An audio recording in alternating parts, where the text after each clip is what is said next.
આમ તો મેં કીધું કે ભાઈ બનાસકાંઠા જ્યારે હું લોકસભાની ચૂંટણી લડતી હતી તો ત્યાંના મતદારો 18 આલમ 36 કોમે મેં ખાલી વાત કરી કે હું એક મામેરું માગું છું, દીકરી તરીકે, બેન તરીકે, બનાસની બેન તરીકે, અને સમગ્ર બનાસકાંઠાની જનતાએ એ ખોબલે ને ખોબલે વોટ આપીને એક જે સંસ્કૃતિ ને એક પરંપરા હતી એને સાચવી રાખવાનું કામ એ બનાસકાંઠાની જનતાએ 2024માં કર્યું। એ બનાસકાંઠાના પુત્ર, બનાસકાંઠાના દીકરા તરીકે જ્યારે એ વાત કરે છે ત્યારે એ બનાસકાંઠાની જનતાનું એમને અપમાન કર્યું છે,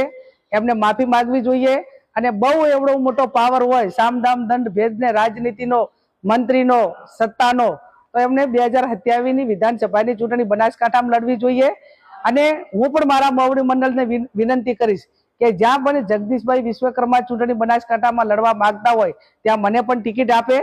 અને કદાચ મોવડી મંડળ મને ટિકિટ ના આપે તો બનાસકાંઠાનો કોંગ્રેસનો કોઈ પણ કાર્યકર એ જગદીશભાઈ વિશ્વકર્મા અમે ચૂંટણી લડવા તૈયાર છે, સક્ષમ છે। અને એ ટાઈમે બનાસકાંઠામાં જે એમણે જે ઉચ્ચાર્યા છે શબ્દો, જે અપમાન કર્યું છે, અને બનાસકાંઠાનું પાણી શું છે ને એ 2027માં ચૂંટણી લડે અને ત્યાં આવે, અને પછી બનાસકાંઠાની જનતા એ એમનામાં કેટલો દમ છે અને એમનામાં કેટલું પાણી છે, પાણી બતાવવાનું કામ એ બનાસકાંઠાની જનતા કરશે। Thank you.